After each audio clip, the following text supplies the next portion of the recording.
السلام عليكم، مرحبا بكم معنا في فيديو جديد.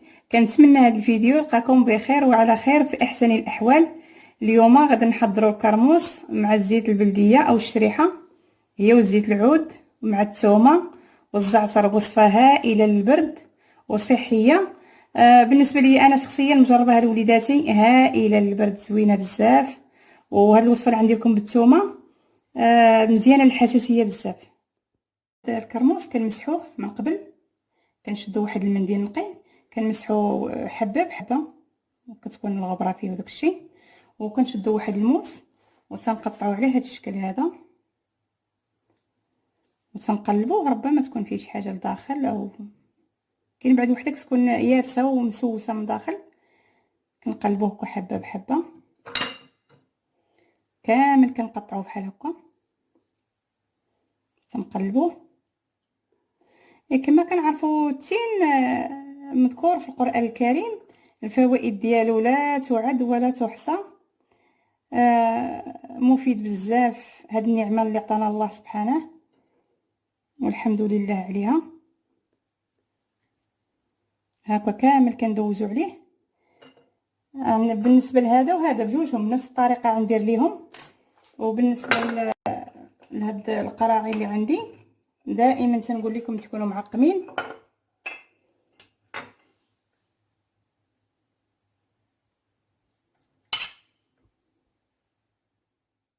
كما قلت لكم الكرموس قطعته على هذا الشكل هذا.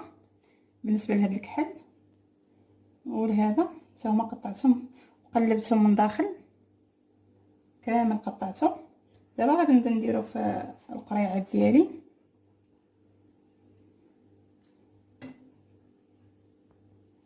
كنحلو هكا باش يدخل له الزيت.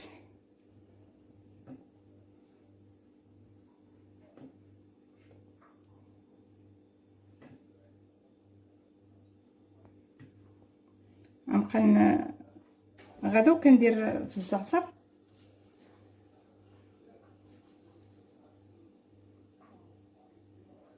غنبقى غادا بهذا الشكل هذا حتى نعمرها.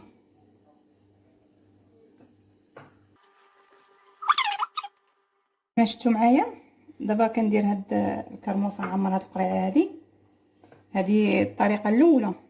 بقاو معايا حتى الاخر باش تشوفوا الطريقه ديال الكرموس مع الثومه. غندير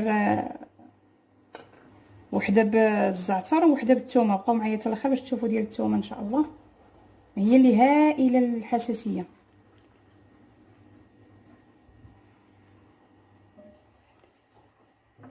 هذه غنديرها بالزعتر، والطريقه الثانيه غنديرها بالثومه.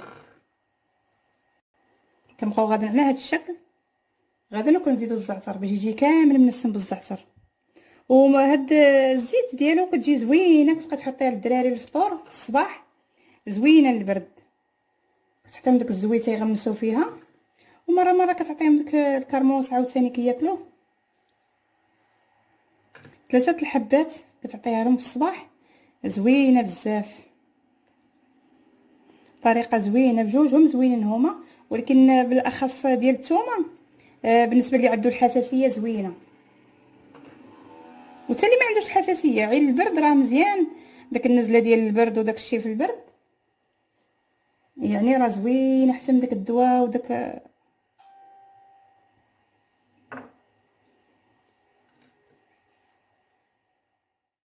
كما كتشوفوا معايا كملت هاد القرعه هذه، عمرتها. هاد الكرموس بنفس الطريقه درت هاد الكرموس او التين الكحل حتى هو درتو الزعتر نفس الطريقه ديال هذا، بجوجهم فحال فحال. دابا غادي نخوي عليهم الزيت.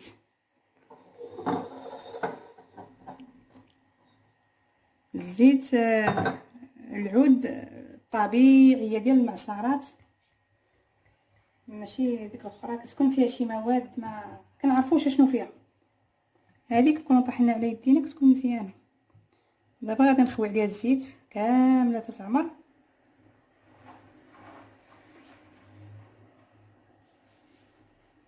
بجوجهم بحال هذه.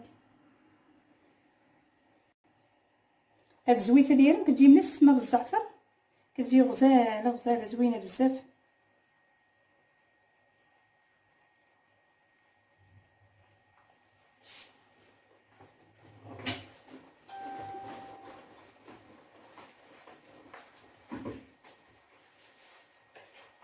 الزيت كملت ليا، غادي نزيدهم الزيت خاصها تكون مغطياهم. انا غنزيدهم الزيت حتى تبقى الزيت فوق منهم. دابا زدت عليهم الزيت هكا عمرو. الزيت خاصها تجي هكا فوق منهم، ماشيش الكرموس هكا طالع بوحديتو بلا زيت. ها انت هادي راه زدتها عاوتاني عمرتها، كيجي الزيت هكا فوق منهم. كنغلقوهم مزيان صافي. تنخليهم هكا. هادي كنديرهم في البلاكار ديالنا ما يكونش في الضوء، شي بلاكار يكون مظلم. تنخليهم كل صباح نحطو منهم شويه. ودابا غادي تشوفوا معايا الطريقه ديال الثومه وهاد الكرموس. ما عندي كبيره خصني نقطعها. عندي الريوسه شويه كبار، نقطعها هكا، نقطعها كامله هكا بهذا الشكل باش ما يجيش داك الراس غليظ وسط الكرموس صافي. وكل كرموسه كندير فيها طريف.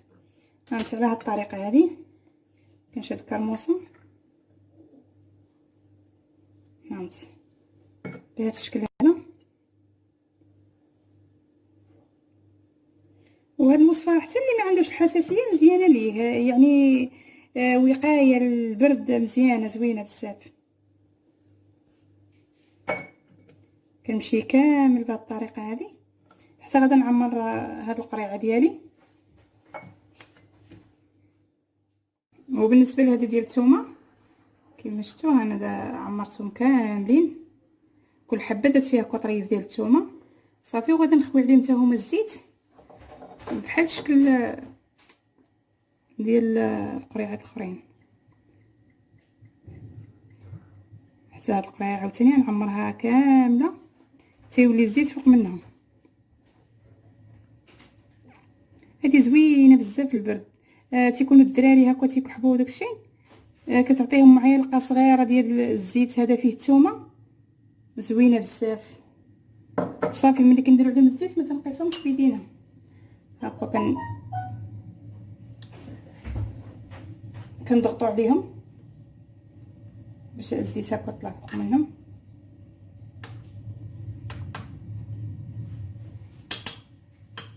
صافي.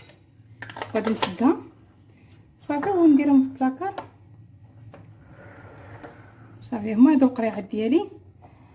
كنتمنى تعجبكم الوصفه. ديروا اشتراك للقناه وفعلوا الجرس باش يوصلكم كل جديد، وما تنسوش لايك فضلا منكم وليس امرا.